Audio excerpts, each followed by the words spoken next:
आदरणीय मेरे प्रिय दोस्तों और भक्तों, कल मैंने आपके समक्ष श्री भक्तमाल का वृतांत, जो कि श्री नित्यानंद जी यानी श्री बलराम जी के अवतार के बारे में आपको बताया था। और दोस्तों, समय कम रहते हुए मैंने अगला वृतांत श्री कृष्ण चैतन्य महाप्रभु का आज के लिए पोस्टपोन कर दिया था। तो दोस्तों, उसी के कंटिन्यूएशन में आपको बता रहा हूँ।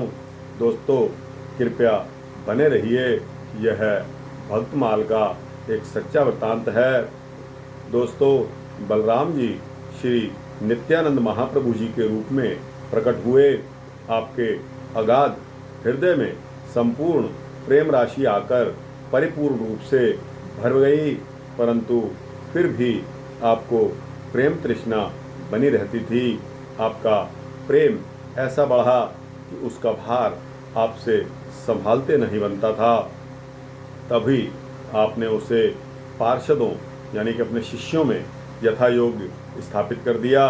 आपके प्रेम की कथा कहते कहते और सुनते सुनते अनेक जन प्रेम मत वाले हो गए। अनेकों ग्रंथ इस बात के साक्षी हैं।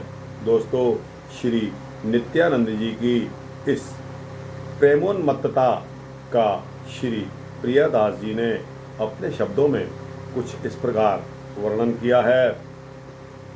आप बलदेव सदा वारुणी सो मत रहे, चाहे मन मानो प्रेम मत ताई चाकिए।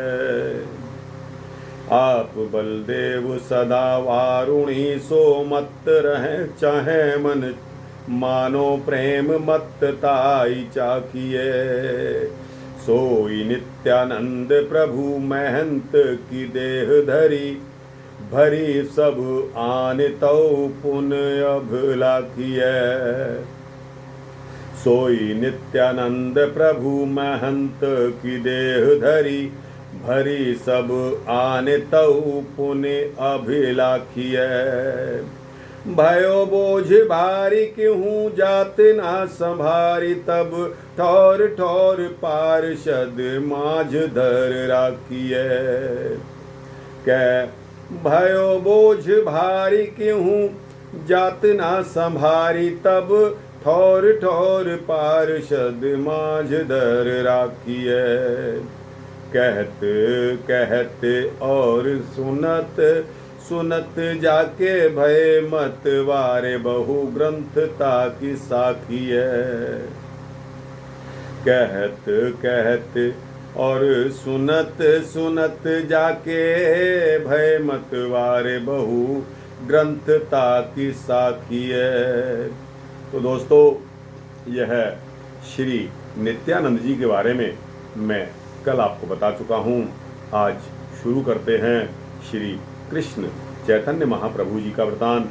दोस्तों, श्री चैतन्य महाप्रभु का प्राकट्य शक संवत 1407 की फागुन शुक्ला 15 को दिन के समय सिंह लग्न में पश्चिमी बंगाल के नवद्वीप नामक ग्राम में हुआ था। इनके पिता का नाम श्री जगन्नाथ मिश्र और माता का नाम शची देवी था। ये भगवान श्री कृष्ण के अनन्य भक्त थे। इन्हें लोग श्री राधा का अवतार मानते हैं। बंगाल के वैष्णव तो इन्हें साक्षात पूर्ण ब्रह्म ही मानते हैं। इनके जीवन के अंतिम 6 वर्ष राधा भाव में ही बीते। उन दिनों इनके अंदर महाभाव के सारे लक्षण प्रकट हुए थे। जिस समय ये श्री कृष्ण के विरह में उन्मुक्त होकर रोने और चीखने लगते थे, उस समय पत्थर हृदय भी पिघल जाते थे। इनके व्यक्तित्व का लोगों पर ऐसा विलक्षण प्रभाव पड़ा कि श्री वासुदेव, सार्वभौम और प्रकाशानंद सरस्वती जैसे अद्वैत वेदांती भी इनके थोड़ी देर के संग में ही श्री कृष्ण प्रेमी बन गए। यही नहीं, इनके विरोधी भी इनके भक्त बन गए और जगाई मधाई जैसे महान दुराचारी भी संत बन गए। नारोजी नामक डाकू इनके संकीर्तन की ध्वनि सुनकर और इनका उपदेश पाकर अपने दल बल सहित भगवत भक्त बन गया। नवद्वीप के काजी ने कुछ लोगों के भड़कावे में आकर एक संकीर्तनकर्ता का ढोल फाड़ दिया।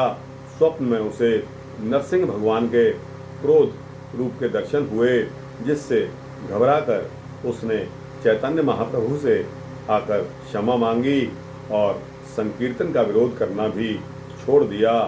कई बड़े बड़े सन्यासी भी इनके अनुयायी हो गए। यद्यपि इनका प्रधान उद्देश्य भगवत भक्ति और भगवान नाम का प्रचार करना और जगत में प्रेम और शांति का साम्राज्य स्थापित करना था, तथापि इन्होंने दूसरे धर्मों और दूसरे साधनों की कभी निंदा नहीं की।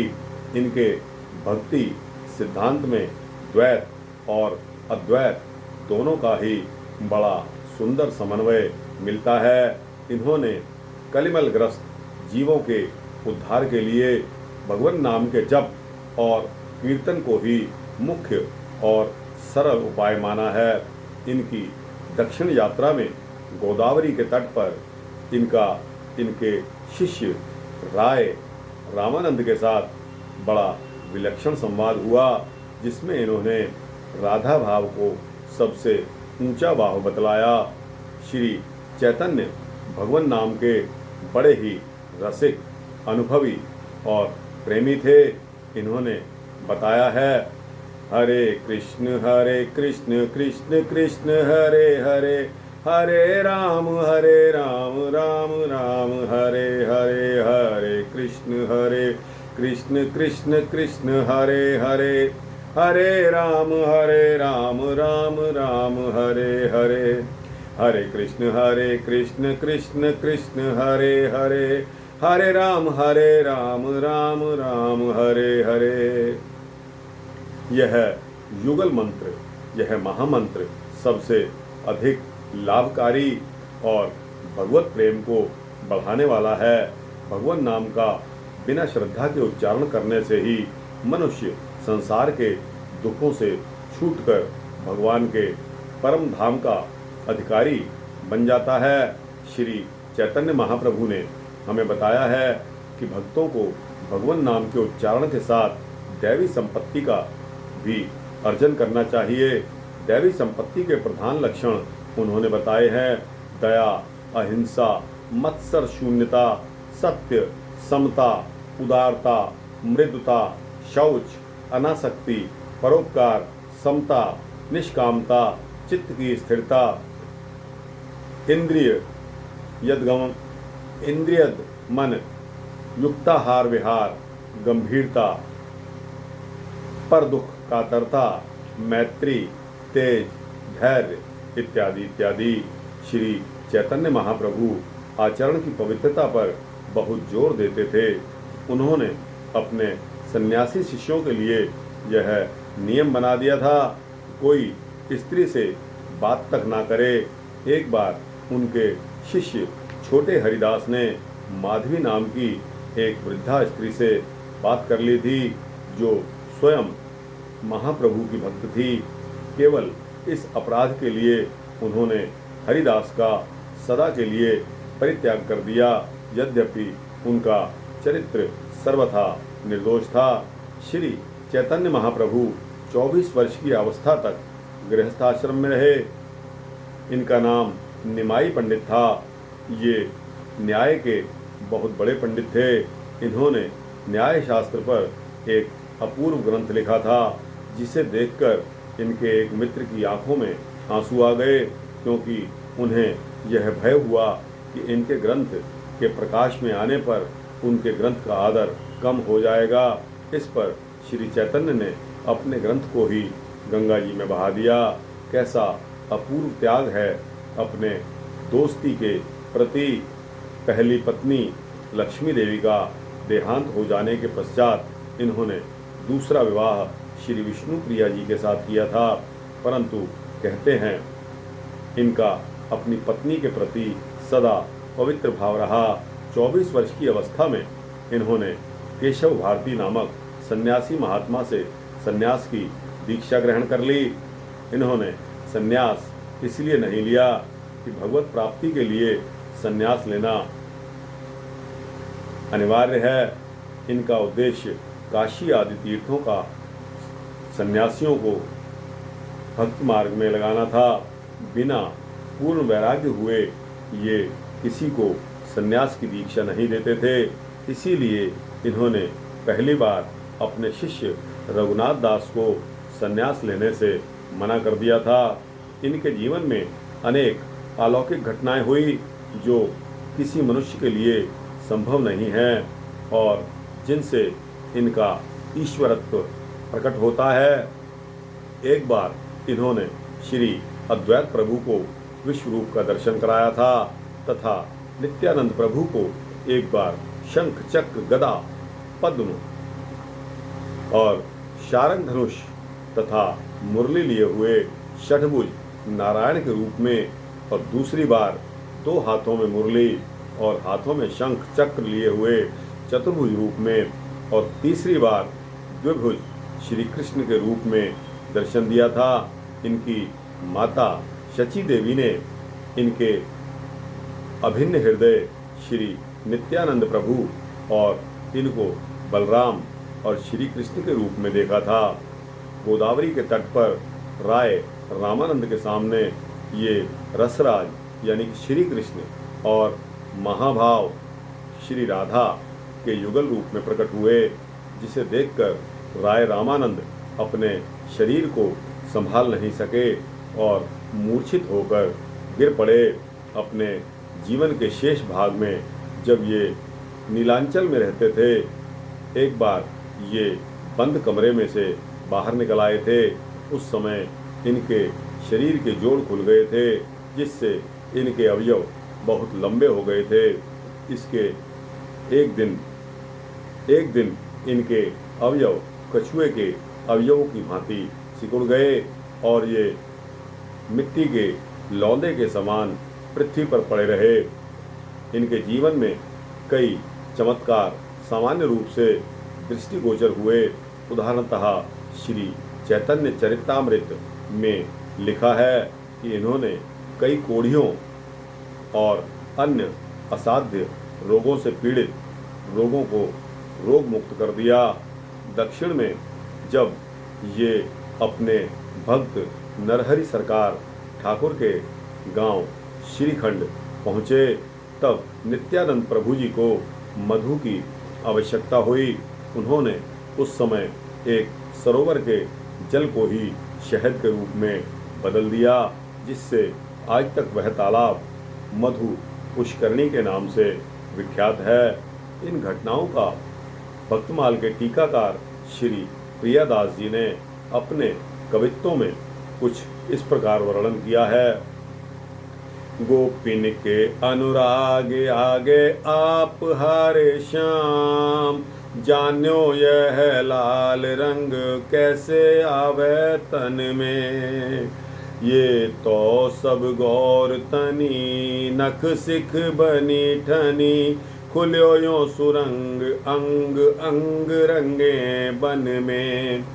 श्याम ताई माझ सो ललाई हूँ, समाई जो ही ताते मेरे जान फिर आई यह मन में। जसुमती सुत सोई शची सुत गौर भये, नए नए नेह चोज नाचे निज गन में। आवे कभू प्रेम हेम पिंडवत तन होत, कभू संध संधि छूट अंग बढ़ जात है। और एक न्यारी रीत आंसू पिचकारी मानो, उभय लाल प्यारी भव सागर समात है। ईशता बखान करो सो प्रमाण, याकों कहा जगन्नाथ क्षेत्र नेत्र निरख साक्षात है। चतुर्भुज षटभुज रूप ले दिखाए दियो, दियो जो अनूप हित बात पात पात है। चतुर्भुज षटभुज रूप ले दिखाए दियो, दियो जो अनूप हित बात पात पात है। इस प्रकार दोस्तों भगवान श्री कृष्ण चंद्र ही अत्यंत सुंदर परम महान श्री गौरचंद्र के रूप में अवतरित हुए तथा संन्यास लेने के उपरांत श्री कृष्ण चैतन्य इस नाम से जगत में विख्यात हो गए। श्री महाप्रभु जी के अवतार के पूर्व संपूर्ण गौड़ देश के लोग भक्ति का लेश मात्र भी नहीं जानते थे, परंतु श्री महाप्रभु जी ने हरि बोल की मंगलमय नाम ध्वनि सुनाकर सभी को प्रेम सागर में डुबकी लगवा दी। आपके एक एक पार्षद वैष्णव शिरोमणि एवं जगत के समस्त प्राणियों का उद्धार करने में समर्थ हुए। करोड़ों करोड़ों अजामिल भी जिनकी दुष्टता पर न्यौछावर हैं, ऐसी जगाई मधाई सरीखे पापियों को भी आपने प्रेम में मग्न कर दिया। इस घटना का श्री प्रियादास जी ने अपने कवित्व में वर्णन कुछ इस प्रकार किया है। कृष्ण चैतन्य नाम जगत प्रगट भयो, अति अभिराम ले महंत देह करी है। कृष्ण चैतन्य नाम जगत प्रगट भयो, अति अभिराम ले महंत देह करी है। जितो गौड़ देश भक्ति ले सहू न जाने कोई, जितो गौड़ देश भक्ति ले सहू न जाने कोई। सो प्रेम सागर में बोरियो कहे हरि है, सो प्रेम सागर में बोरियो कहे हरि है। भय सिर मोर एक एक जग तारिबे को, भय सिर मोर एक एक जग तारिबे को। धारिबे को कौन साख पोथिन में धरी है, धारिबे को कौन साख पोथिन में धरी है। कोटि कोटि अजामिल वार डार दुष्ट तापै, कोटि कोटि अजामिल वार डारों दुष्ट तापै। ऐसे हूँ मगन की ये भक्ति भूमि भरी है, ऐसे हूँ मगन की ये भक्ति भूमि भरी है। श्री चैतन्य महाप्रभु के अंतिम 12 वर्ष कृष्ण विरह में दिव्योन्माद की स्थिति में बीते।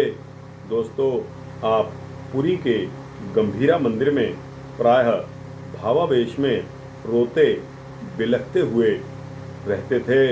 अंत में शक संवत 1455 में आषाढ़ मास में एक दिन के तीसरे पहर में आप दौड़ते हुए सीधे श्री जगन्नाथ जी के मंदिर में प्रवेश कर गए और महाप्रभु में लीन हो गए। दोस्तों यह एक कौतुक था या यह क्या था? प्रभु की लीला के रंग न्यारे हैं कि महाप्रभु श्री कृष्ण चैतन्य शक संवत 1455 में आषाढ़ मास के दिन के तीसरे प्रहर में दौड़ते हुए श्री जगन्नाथ जी के मंदिर में प्रवेश कर गए और महाप्रभु जी श्री महाप्रभु में ही लीन हो गए। उसके पश्चात उनको किसी ने नहीं देखा। दोस्तों यह श्री चैतन्य महाप्रभु का वृत्तांत है जो श्री कृष्ण का पुनर्जन्म बताया जाता है। तो दोस्तों यह वृत्तांत यहाँ समाप्त होता है। आपको यह श्री भक्तिमाल का वृत्तांत कैसा लगा? मुझे पूरी उम्मीद है कि आपको अच्छा लगा होगा। दोस्तों अगर अच्छा लगा हो तो आप कृपया करके इसी वृत्तांत को लाइक और शेयर करते हुए अपने दोस्तों, भक्तों, मित्रों, जिज्ञासुओं को इसे अवश्य पहुंचाएं। आपका भी परोपकार हो जाएगा। दोस्तों इस दुनिया में कुछ नहीं रखा, जो भी कुछ लेके जाएगा वो अपनी गुडविल यानी कि जो नेक कमाई है, जो सच्ची कमाई है, परोपकार की, उसी को लेकर जाएगा। दोस्तों, इसीलिए कहता हूँ कि बुरे कामों से बचते रहिए, अपना जन्म सफल करते रहिए। अच्छा लगा हो तो दोस्तों इस चैनल को सब्सक्राइब अवश्य करें। और दोस्तों, आपको इसी तरह के वृत्तांत मैं देता रहूं, ऐसी मेरी मनोकामना है। जय श्री राधे, जय श्री कृष्ण।